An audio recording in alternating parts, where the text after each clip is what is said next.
Good evening, everyone, and welcome to GrayManPrepping. It's time for, wait for it, Tactical Tuesday, where we talk tactics, gear, and more. And we're going to be talking more and everything else tonight here. So tonight's topic is disaster laundry. And how's everybody doing out there? Let me switch over here and bring up the comments so I can say hi to everybody. Well, Phelan Clan Wolf came in, typed in first. Then Walt Rogers came in and said, howdy, Gil, and said second. Lewis, you dropped the ball. You're supposed to say, hey, everybody, third. Oh, well. CR was fourth. And let's see. Everyone's talking. Yeah, everyone's talking back and forth there. Star Homestead India is here. Utah Mike's in the house. Donna Gallant's here. Christy Betts is here. Cool. All right, I think we got a few lurkers. Lurking is fine. If you're lurking, though, we would appreciate it if you just said, hey, I'm lurking. Nothing wrong with lurking. Oh, here she is. Everybody, plug your ears. It's CB at Hugo Homestead. All righty. Water time, guys. You'd be surprised how dehydrated you get doing laundry. All right. So those that missed it, I was just over on Cold War Prepper and going over some great information over there. He's going to be joining me on Saturday for Survival Saturday. He recommended a topic, and he's coming in as a host on it. We're talking about saws to thrive with in SHTF/Tawaki. I put Tawaki on the title just because I'm getting tired of everybody beating to death SHTF. And I'm taking a cough drop. All right, so this one here, let me bring it part way up. There we go. Disaster laundry. What am I talking about? I'm definitely not talking about SHTF, and I'm definitely not talking about Tawaki. And in case anybody forgot what Tawaki is, break it out. It's the end of the world as we know it. Okay. So what am I talking about? I'm talking about disasters, regular, old, annual, semi-annual, quarterly disasters, depending on where you're at. Hurricanes, earthquakes, tornadoes, the stuff we hear about, it seems every day nowadays, is going on. So that's what we're going to be talking about tonight. And there are some great resources for everybody out there in the off-grid community because, hey, they're trying to do it without power. Yeah, the stuff that's more likely to happen. All righty, so let's bring this up full here. There we go. Let's take a look at a few things here that I dredged up for you. Trying to pull a CR there and be a little punny. So the thing is, the main question you got to ask yourself, how are you going to keep your laundry clean in a disaster? If you've never, let me switch here. If you've never been in a hurricane or an earthquake or an urban fire or wildfire or whatever, and you're cleaning up, you get friggin' dirty really fast. And by the end of the day, you want to burn your clothes because you smell so bad from your sweat, from everything else, around all the smells and everything else from what you're cleaning up. So, yeah, it's hey, Cold War Prepper, hey. And so I was just telling everybody I was just over there before I came up here. So when if you're out cleaning up in a disaster and trying to go sift through all the rubble and stuff, you're gonna never can tell what you're gonna find in there. I mean, it could be some other liquids and stuff that are just like, oh, nasty. And so it could be broken jars of food and stuff. And then all of a sudden you get tomato sauce and uh, uh, caviar and clams and whatever else on you. And you're just like, oh, man, I stink. And you want to get it clean. Hey, Devil Dog Prepper. So, how are you going to get yourself clean? Well, actually, let me go ahead and make it big. You can't count on Tide or any of the other ones that send out these little, trucks and stuff to do laundry for people where there's no water, especially if you're not in a big city. Hey, Rachel, how's it going? Aussie Life, welcome. It seems like, these, like Tide and the other ones that send out their little trucks and trailers with all the washing machines on it and stuff to help people do their laundry and stuff. They only send them to the big cities. If it's a small town out there, they ain't sending it for some reason. I don't know why. But you can't count on those guys coming to help you out. So let's go over here and so you really don't want to have to go to a washboard to do it, but hey, that is a way to do it. Hey, Prepper for the Ages, my great grandmother with her 13 kids did laundry this way. They did not have indoor water or plumbing where they up there back in the late 1800s. My grandmother was born in 1899, and she talked about using the washboard to scrub the clothes.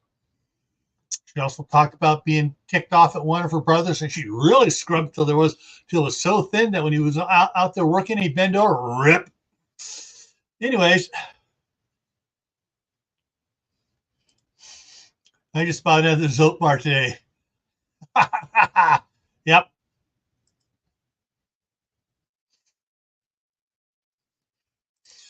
Yeah, it's not fun, but it's better than stinking.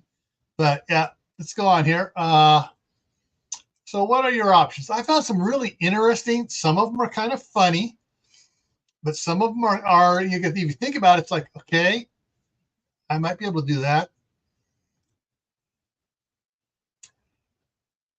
This is one of those newfangled ones you can buy. You put all the clothes in there, and it has a little agitator button, pedal on there. You step on it and makes it spin and agitate and wash and do stuff like that. Hey, Sumi. I was hoping that Kaylin was going to be here because Kaylin had not one that looked like this, a different style one, and it failed on her during her either after her test or during her test or like that. Hey, Teresa, how's it going? And it's, when I've looked at some of these and stuff for the expense of buying one of those, actually, I forgot to put that in here. Basically, I would rather take a like a 40-gallon trash can from Home Depot, Lowe's, or Ace Hardware, and get a big old plunger thing, put the clothes in there, and just work it that way and be more efficient. Because there ain't no way we'd have to be running this little thing 24/7 to clean all of our clothes. We got a big high capacity washing machine and dryer. Ain't no way this little thing's going to be able to handle us.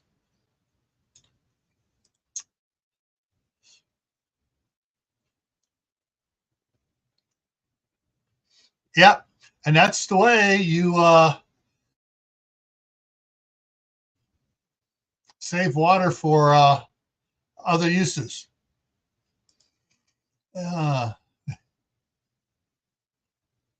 Yes, Lehman's. Yes, Lehman's is a store to look at for a lot of that stuff.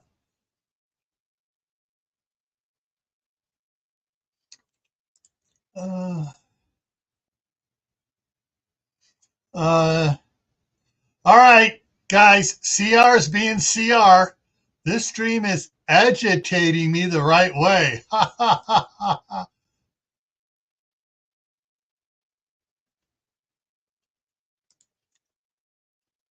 Yeah.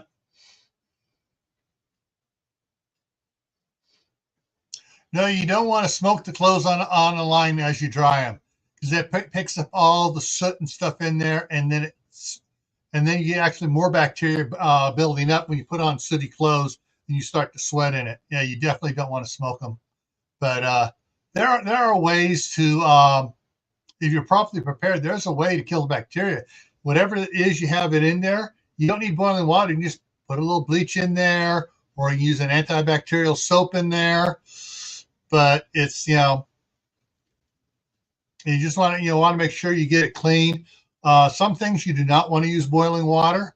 It's like most of I'm surprised at the number of you got your all temperature chair, your cold water you got cold water this, cold water that. People aren't doing stuff in the aren't doing stuff doing hot water to kill it bacteria and stuff. But what they're doing is they're adding all this crap to mask the odor of the bacteria. There's plenty ads out there about these the I forget the name of the brand, but it's something or other scented beads. You add it to it, and it keeps the clothes smelling fresh with all these chemicals added onto it, hiding the or masking the odors on it. All right, let me catch up on the side chat here. And Chekhov's in the house, and he's right behind CR with the puns. But yes, sun drying it, clothing. The sun puts out the UV rays that actually kill bacteria. So there you go. Let's see here. Yeah, the ringers. If you keep an eye on them, you can get them for less. But yeah, they're not cheap. But the good ones, you're going to get what you pay for. And if you get a real good one, you're going to pay a little bit more, but it's going to last for you. And if everything goes, beyond what we're talking about here in a real, Twaki situation, you'll be using it, and your kids will be using it, and your grandkids will.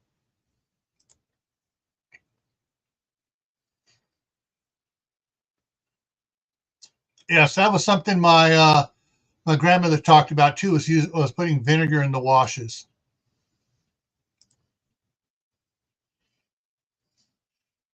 Yeah. Yeah, sunshine will kill many bacteria because all right, I'm trying to remember the nano waves. The UV nano waves, is it 247, 243? The sun puts that out. So yeah.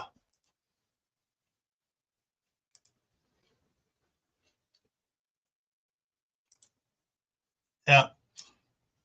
All right, so let's go on to the next slide here.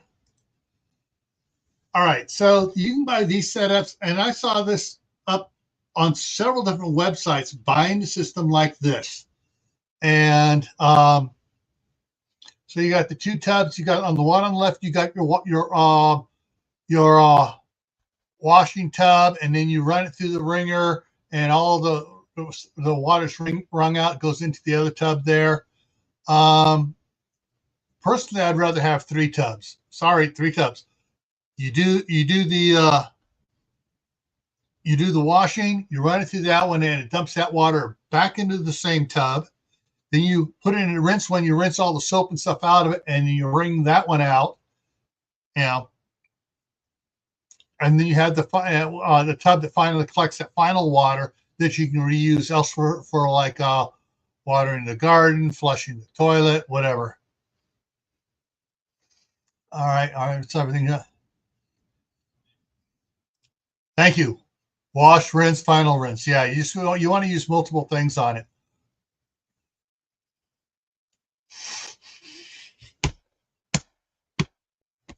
All right. Now CB's joining the pun parade. You got to be closed-minded not to enjoy. Oh, yeah.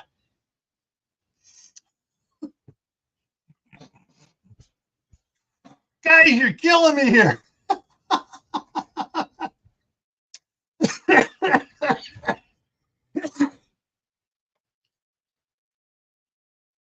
You're going to make me swallow my cough drop.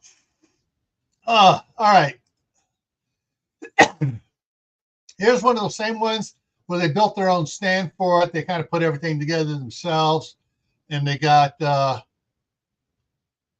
you know, their little ringers. They run it through, try to get it dry and stuff. So I threw that one there. It's kind of cute. Oh, and we'll go back to that. Also, notice that plunger there. You can pick that plunger up. I believe Lehman's has that as well, but you can order those around for agitating the laundry to get it going.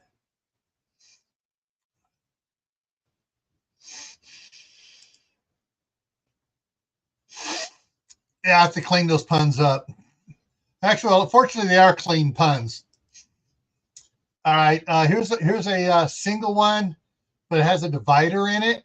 So you wash on the one, you wring it through, and it dumps the water into the second one here. So there are some of these other ones.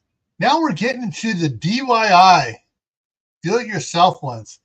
And there are several different ones where they take two different size barrels and they make a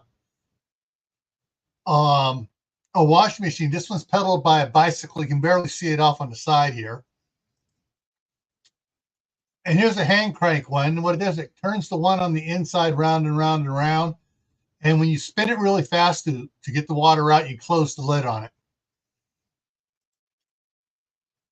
And this one I thought was kind of cute. Someone that is, you know, the bicycle washer. And it looks like they took an old washing machine and put stuff together on it and hooked it up to run it via bicycle. And so it looks like they got the 10-speed bike on there. So when they want to spin dry, they just start building up the speed and cranking up the gears there.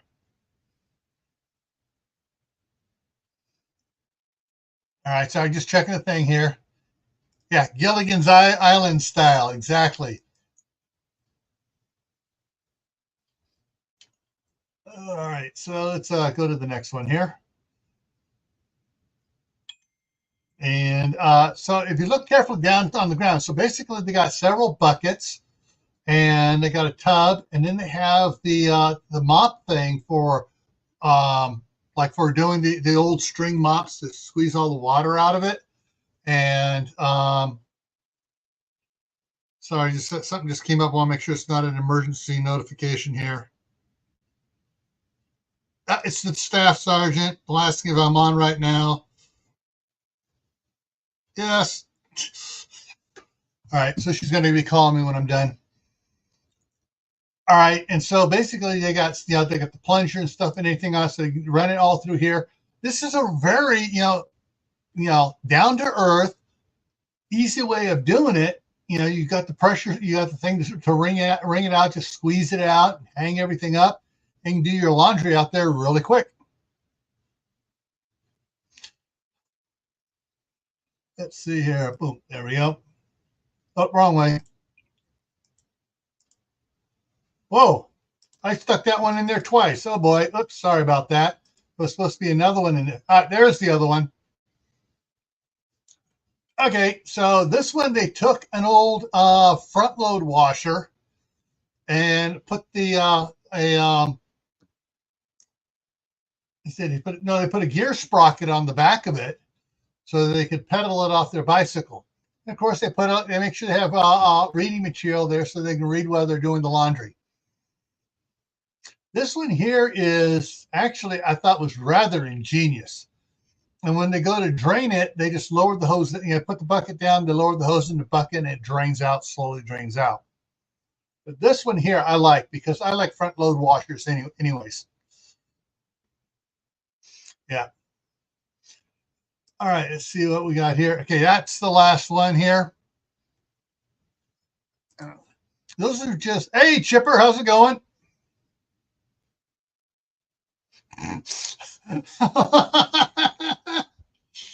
Oh, well, my mom had us doing laundry as soon as we were old enough. She had us helping her do laundry for several years, and when we were old enough, and she felt she could trust us to do it on our own, our laundry became our own chore. We had to do our own sheets and stuff, you know. So, and usually it was a race Saturday morning to see who could get theirs into the washing machine first. So while it's in the washing machine, then we could watch cartoons, and once it was all done and everything else, we had to put it back up.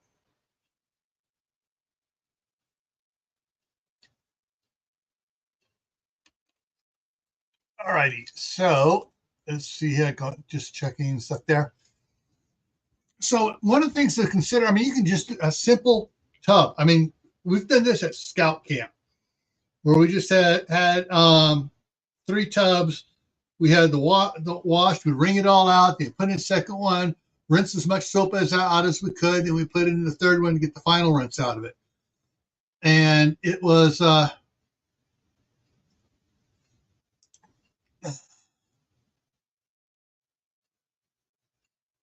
it looks like it's just one of those things where you can do it. You can come. There's no set rule on how you have to do your laundry. What works best for you? What can you do?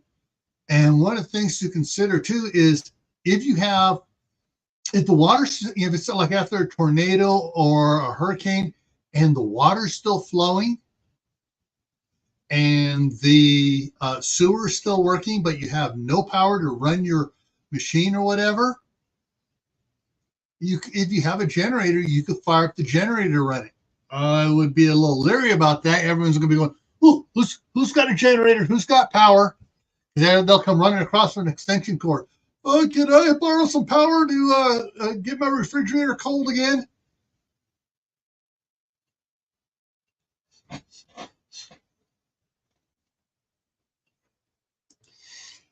It depends on the disaster. Every house I've lived in, except for this one, and this one somewhat to an extent, has been elevated above the sewer lines. With the staff sergeants in California, from the floor to the street is an 8-foot drop. The sewer line is about 8 feet below the surface of the street. So I got flow to it. And then from the sewer line goes downhill from our house. And there's a manhole cover up the street, which is still lower than my house. And then there's several more down, which are really lower. But here, I'm at the end of the line here. Well, the house across the street is right close to going in the same place mine is, but everything else is downhill to the sewer sewer ponds here. So it's like, so long as the main line doesn't get plugged up, I'm okay. So, but there's several manholes that are lower than mine, so long as it doesn't get plugged up at the first manhole. So that's one of the things I've always looked at, is just to make sure that sewer is always downhill from me, and I don't have to worry about anything going on it. I'm in city, and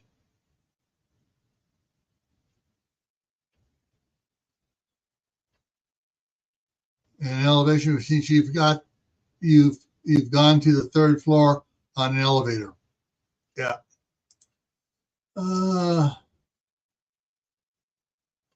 What happened? I'm out. I don't know what happened, Star. Maybe he's got interruptions or something on his. Maybe he's buffering on the in feed, so you can't see what's going on. If you dig down 4 feet, you hit wet sludge.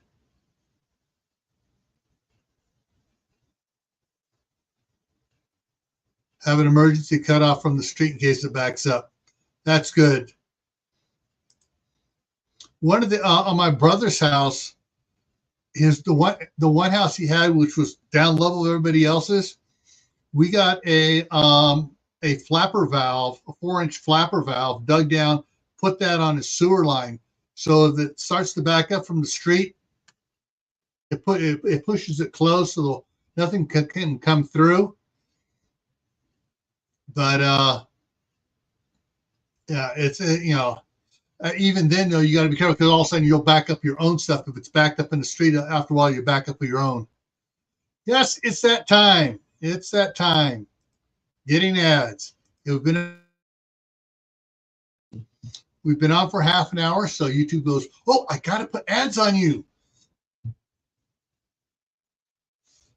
Yeah. So yeah, hopefully they're short ads. I hate it when they throw up those 30-minute ads and it's like, and go buy them. All right. See.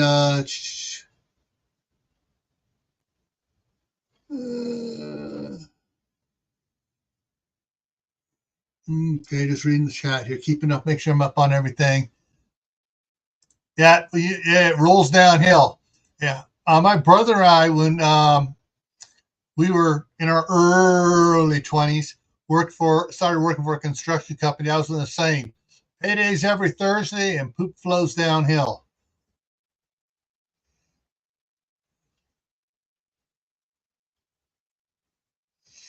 Oh yeah.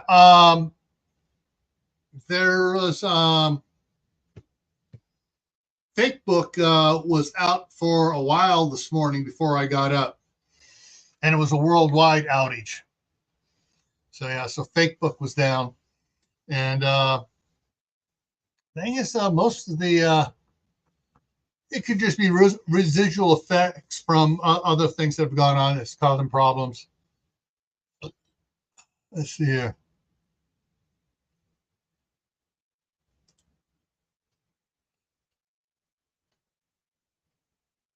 My last house, I had my septic had last house I had, my septic had electrical.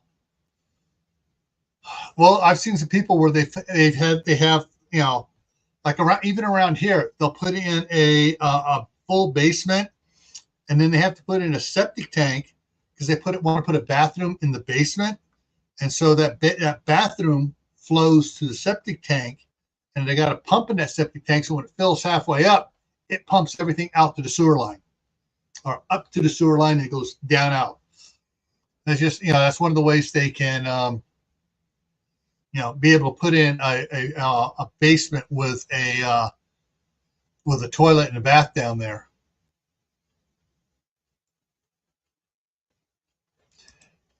Yeah.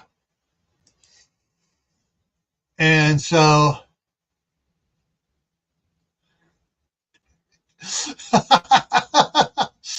yeah, I know, but a thing is, CR, if I'm tired of the way they do the ads too, but if I mark the video non-monetized, they'll throw in 3 times as many ads on everybody, and then they get all the money. As it is, they're only giving me pennies on what they're supposed to be giving me, but I can't do anything about it. Yeah, Super Bowl design. Yeah. Mm-hmm.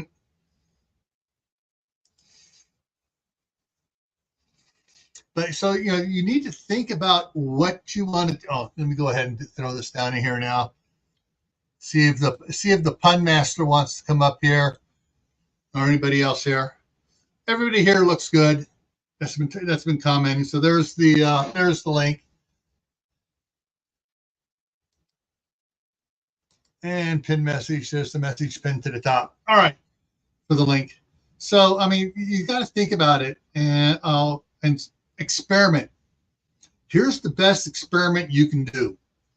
Get with your family and say, hey, get a notepad and a pencil and get ready, because next Saturday, a week away, next Saturday, we're going to go all day without power. other than, we'll have to, we'll let the refrigerator remain plugged in, the freezer remain plugged in, but everything else, no power. Write down all the problems and try to write down solutions. And if you have ideas ahead of time, hey, there he is. Well, I just want to be on for just a second, Gil. In support of your discussion about laundry, let me get let me close out my other tab here, or else we're going to get feedback. All I just need to do is just mute the other tab. Yeah. Okay. And here comes Lewis. Hey. But I just wanted to share with people this. You can get this at Walmart. Mm-hmm. Let me see. How do I do this? Yeah, it's showing. It's showing. They're good. There we go. Okay. And but you scrape it off, and this is your laundry soap, so it'll last forever. Yeah. Interesting. I was looking here, and okay. So everybody, take care. All right. Thanks for coming up. There is they got two different ones here showing. The one you showed there. Let me go ahead and bring it up over here. The red one there, and then they got a box of laundry flakes. Oh, and Home Depot plus 10 stores carry the soap laundry bar. Yeah, and I'm trying to remember the other bar soap. My grandmother used to have it. False naphtha or something like that. And when she wanted to wash something by hand, and also she'd try to use it on us if my brother and I were playing in the poison oak. Even though we would never get it, it was on our clothes, and she would have us wash our clothes and everything down with that stuff.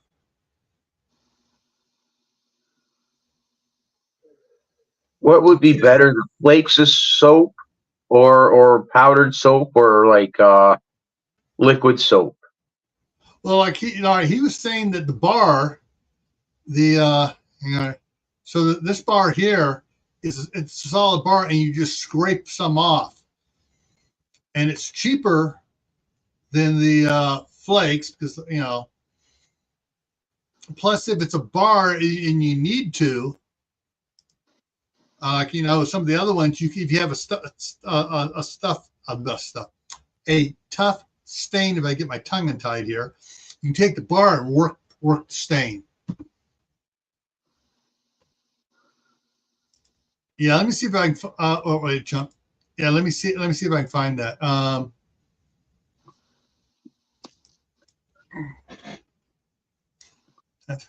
Because I mean, like the powdered stuff, it takes longer it needs more agitation than liquid soap, right?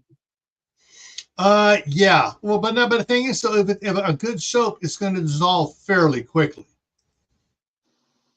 Yeah, here's the Fells Naphtha. Yeah. Because I understand the bar of soap, when you got a good stain, you scrub it there, right? Yeah. My mom has also used the old original lava, not the soft wimpy stuff they have nowadays.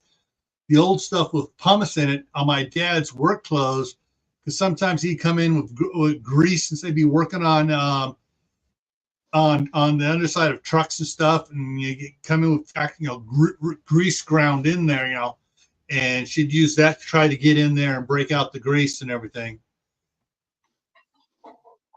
So sounds like preferable. Yeah. All right. Let's see what we got here.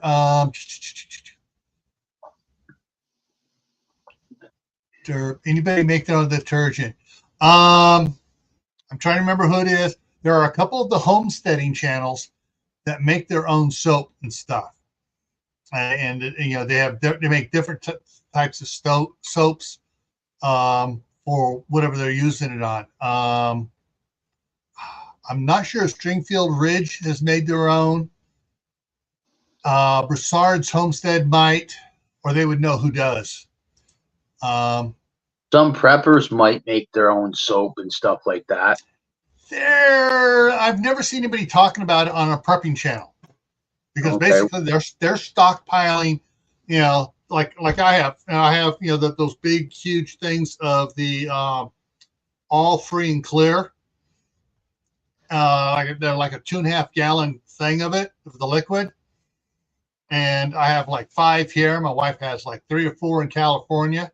And, the 5 I have here would last. All right. One gallon lasts me, has lasted me over 2 years, coming up on 3. Actually, no, now we're on 3 years now, 3 years, and it's still got enough in there. And that's including when when she comes up or my son comes up, extra people doing laundry. So, with what she has and I have, we got quite a few years worth of soap.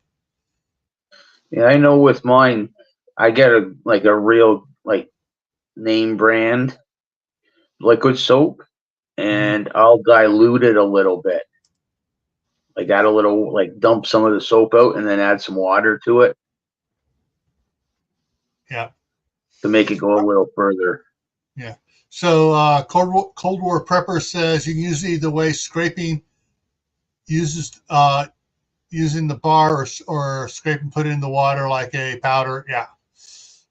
And CR came up with a great one here. Come on. There it goes. Left clothes hanging in the pouring rain. You're not the only one doing that. Washing in the rain. I've seen other people put the clothes out there and just let it, the rain rinse it clean and stuff. I've even I had this is going back some years ago. I had a 3-day power failure, and I absolutely had to do laundry. And I had a brand new plunger I never used in the toilet, and I used it in a 5-gallon pail.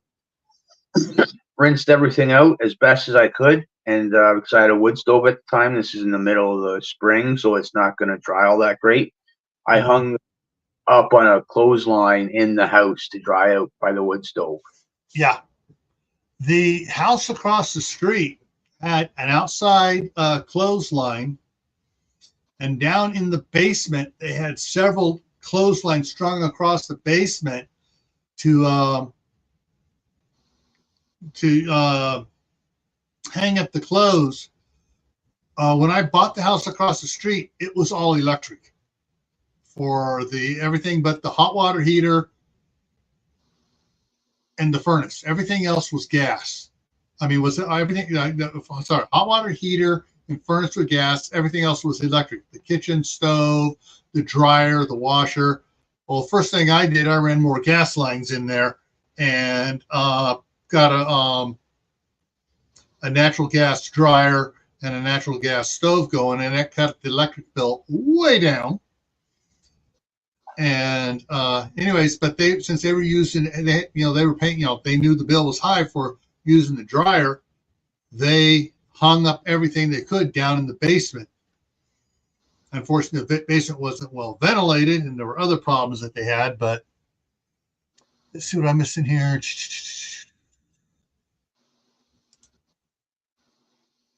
Bagging and vacuum sealing soda by the cup size. This is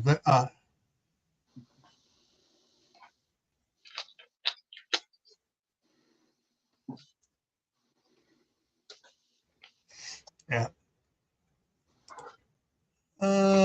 Hey, Kaylin. Woohoo! Yeah, Kaylin just got home. Yeah, Kaylin, quick question. I can't remember the video you did on that little hand washing machine thing. You said, you told me last time I mentioned, you said it failed. Did it fail in the video or did it fail afterwards? And was that a follow-up video that you did where you were talking about it failing? So did you do 1 or 2 videos on that little washing thing and gave it a thumbs down?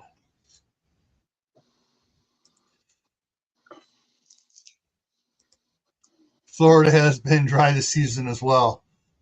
Yeah, I've heard that from Glenn at Out of Garden.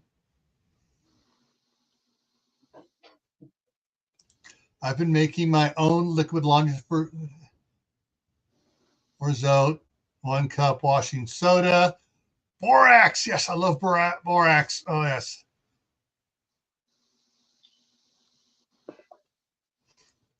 Cool. All right, so there's a recipe for making your own liquid laundry soap, guys. I'll leave it up there for a few seconds.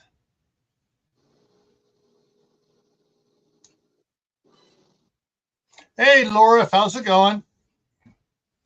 Let's see. And Ozzy like says, only done liquid hand soap. Now, don't get mad at me, folks. My wife used to like her liquid dial until she found out that the stuff in it, some of the things in it was bad. But I have always, years before I got married, years before I graduated high school, my favorite soap has been Boraxo, the hand soap. I just always loved it, and it's it keeps forever. And so yeah, I got a lot of that, but that's the only soap I use right now at the sink is that. Other than adding some of I have the zip cinch for when I got real greasy and oily stuff from working on stuff. I'll put the zip cinch on first, and then I'll clean it up afterwards with the Boraxo. Yeah, I got Fast Orange. It's like a sandpaper soap, and I use that for grease. $2 for 5 gallons. That is cool.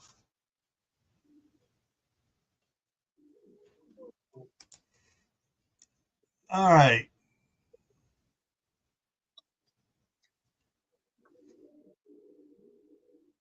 I'm allergic to, so I can't use most commercial hand soaps. Yeah, that's what I like about Boraxo. That's all it is. It's borax. It's cool.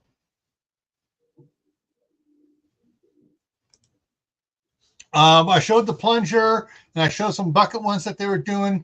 One of the things too I've seen people do, rather than they don't want to get the plunger. If they have one of those string mop things, they just take the strings off of it. So you just have the metal bar coming down, and they'll use that to plunge with as well. Yeah, so there are the plunger does good too. What I like about the mop head without the string mop on it, you can plunge down and you can go like that, and it'll turn the laundry over in the bucket.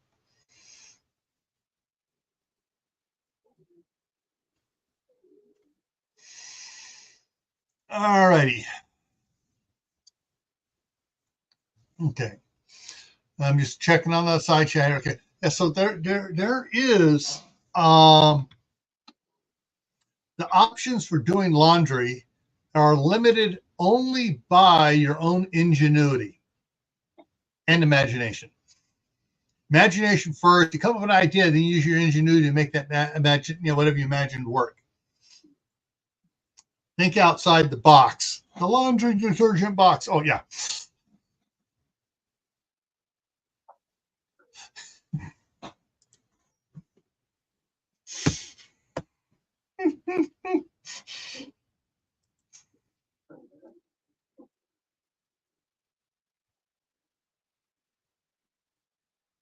Yeah, let me go look this up real quick here.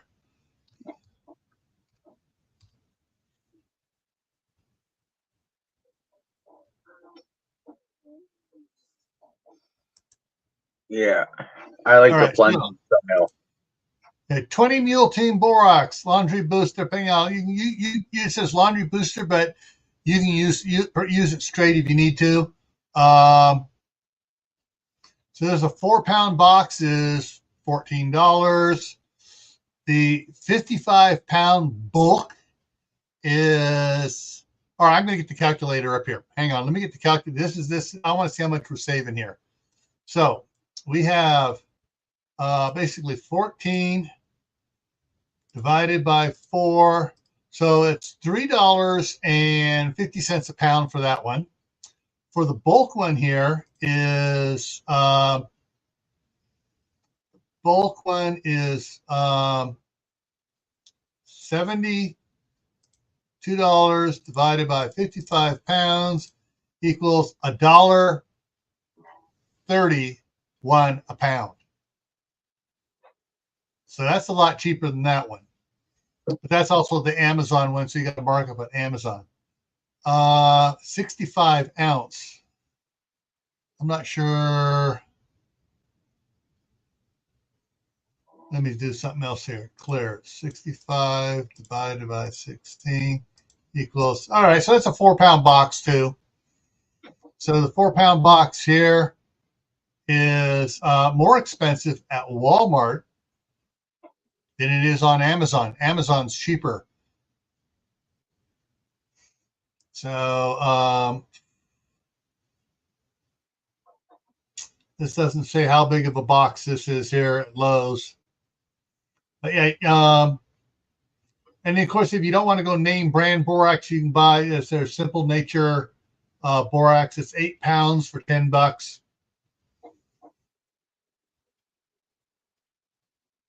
Eight.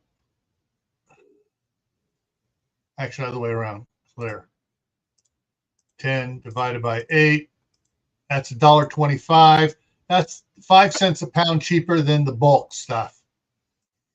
But yeah, so you got choices there. And then the change this up. Braxo powdered soap. There it is, the hand soap. Yes, yes, yes. I got a bunch of these around. I haven't thought about getting the 5-pound box and then just using it to refill the other ones, but 5-pound boxes even. Hang on. Let me bring this back up here. Would baking soda and vinegar be good for laundry detergent? Some people some people were commenting about we added a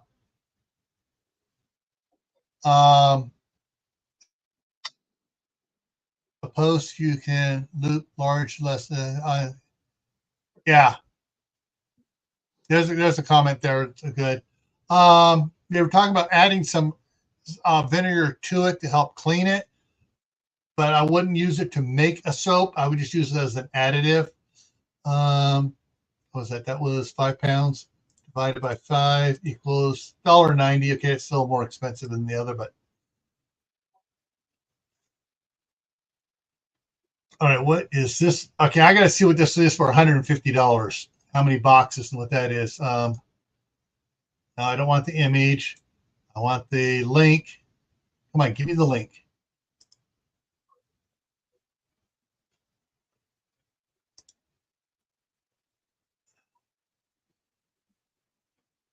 What is it? It's 5 pounds. How many of those? How many of them though? 5-pound box. It's not saying how many boxes. It's not saying how many boxes this is. But if someone's trying to sell one box for $150, yeah, not a 5-pound box. No. But there's, you have different things for cleaning. Yeah, that's what I'm thinking too. It's a pallet or a big case.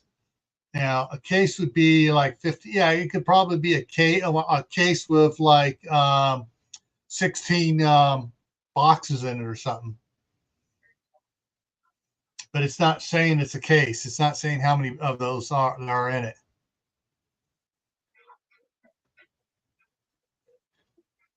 Yeah, you got to watch out because the ones that have Prime on their shipping are the ones that kept off honest. Control Shift T just to go back on this. It says number of items 1. It's not. I'm going back and looking at it. Yeah, somebody's being that does not have Prime shipping on it. So yeah. Yeah, good clothes pegs, Sue, make a big difference when you're hanging clothes. Yeah.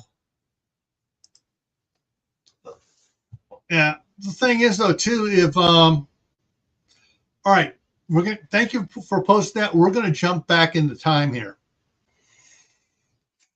How many of you saw the movie The Shootist? The John Wayne movie The Shootist? When John Wayne rides into town and he stays at the boarding house and he asks her if she could brush and brush down his good dress clothes, beat it with the thing and get them clean and brush it off. And she goes, "Oh, we have this new thing here called dry cleaning." So that's the way they used to do. They used to beat the clothes and brush it to get the dust out of the stuff that they couldn't wash.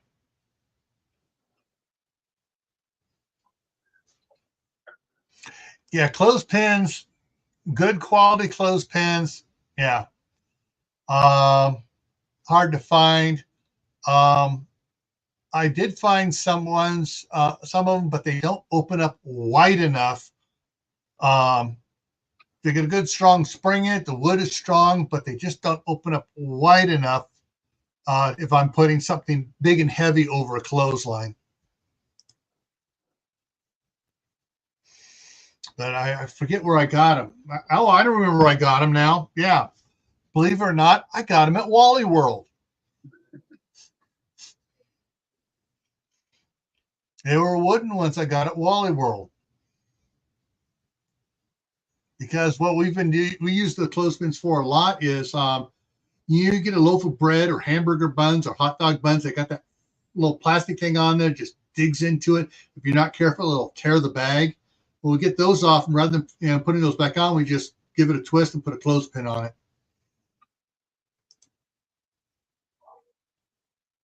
If you really had to, I'm sure you could jerry rig those things up as clothespins.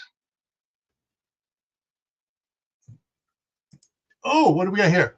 Totally fair. They used to use spent coffee grounds and beat it into and out of old Oriental carpets to bring back the color and get rid of the smell. Yeah, because the coffee grounds are a bit acidic. Yeah, the big binder clips, but the problem is the big binder clips, if you're not careful, if it gets a little scratch on it, it'll rust on you.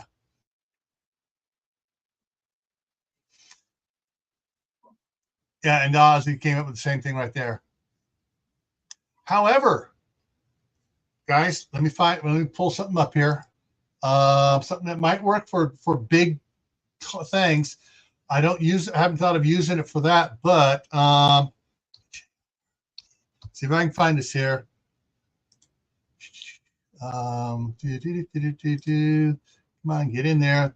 Thank you. What am I looking for?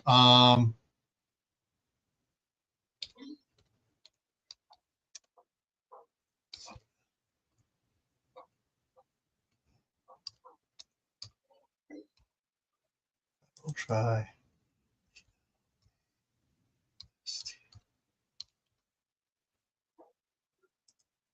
See if they still have them. Nope, they no longer carry them. Thank you, Harbor Freight, for dropping another cool item off the stuff you did. Let's try searching another way.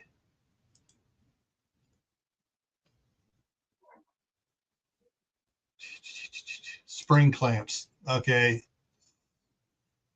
All right, there we go.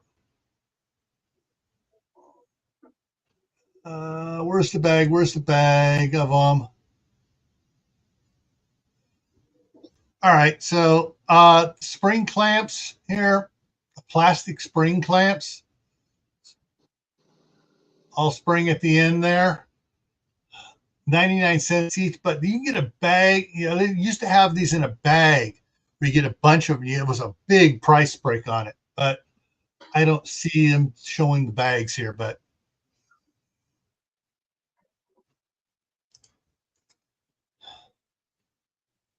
got a political ad. Okay, we've hit the 1 hour mark there since I started the countdown.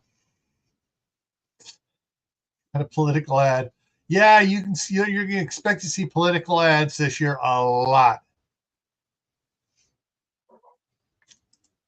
Yeah. Yeah, it's like not even a year away for you guys, isn't it? Yeah, it's not. It's November. Shoot, whatever the first Tuesday after the second. So it'll never be the first or the second of November. It'll be always then it'll be the first Tuesday, or the second Tuesday. You know, it's for like the 8th and the 9th or something. Geez, where does time go?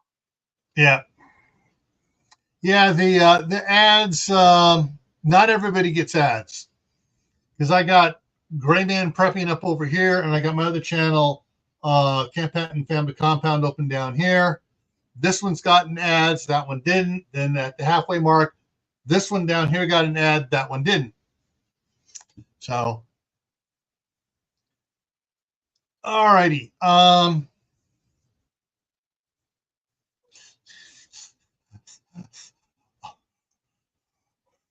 Okay, I'm trying to read what you typed in there, Kaylin. I think Kaylin was saying something naughty she didn't want to say about Super Tuesday. Yeah, for I sure. agree. Whatever you said, Kaylin, I agree. All right.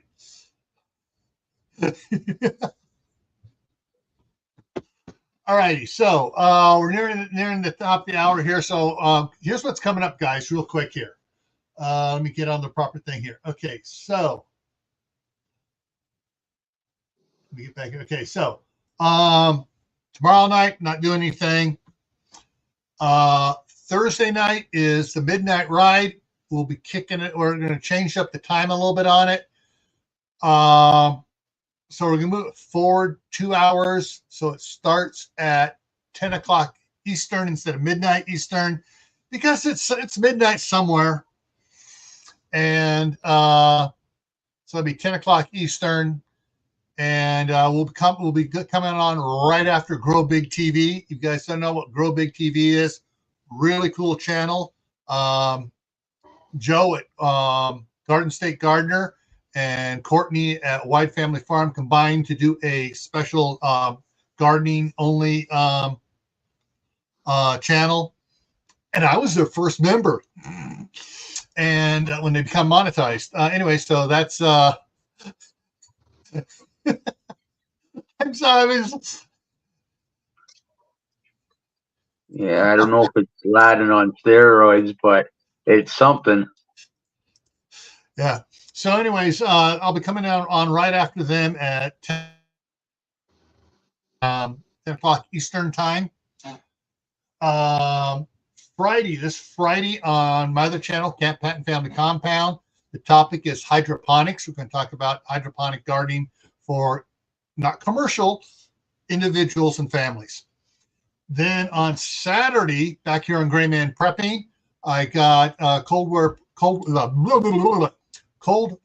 Prepper, if I can get my tongue untied, coming on, and we're going to be talking about saws for thriving in this, after the collapse of society. I like using Tawaki because that's more of a long-term thing than SHTF is, and everybody's been hammering using SHTF for every little thing that pops up. Back in the late 70s, early 80s, a bunch of us, survivalists got together and we came up with different things. And there was emergencies, there was life-altering events, there was SHTF, which where the government was collapsed and it would take 5 years to come back, and then Tawaki, where it'd be at least 20 years before the government would come back. All right. That said, let's get back on to other things. So Saturday is saws for thriving in Tawaki there. Monday on Camp Patton Family Compound, hopefully Tammy of Rebel Canners will be feeling better. And the topic is hot pack versus cold pack for canning. So we'll be talking canning over there on Camp Patton Family Compound. Next week here on Tactical Tuesday, the topic is the biggest lies preppers are being told. All right. So I visited this about 3 years ago. I'm finding more lies that quote prepping channels are putting out there to other preppers that are flat out lies. So we're going to be covering that next Tuesday here on GrayManPrepping. Let's see what this.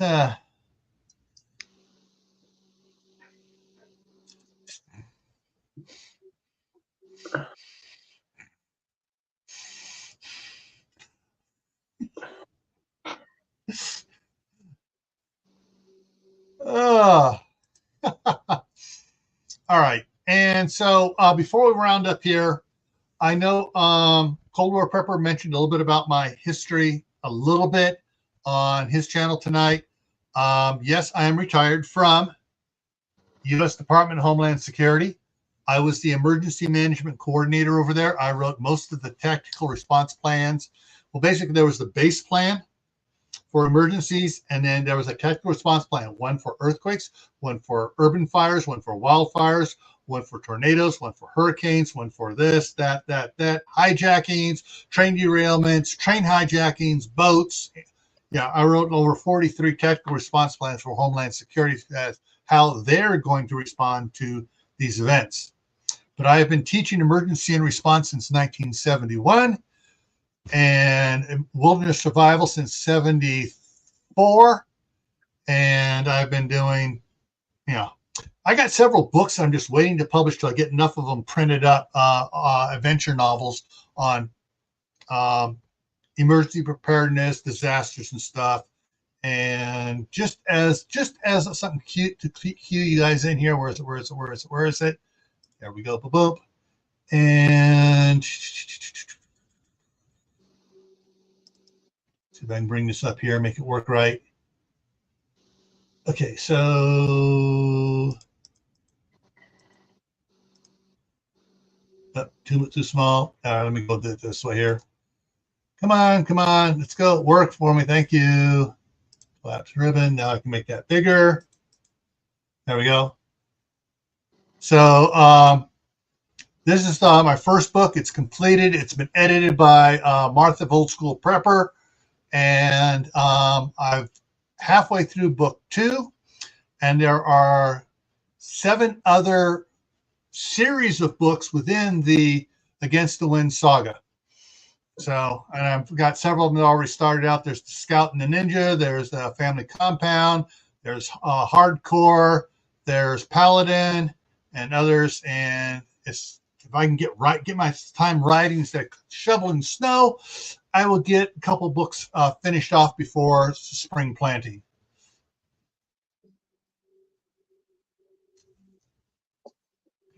Everyone paint your roofs blue.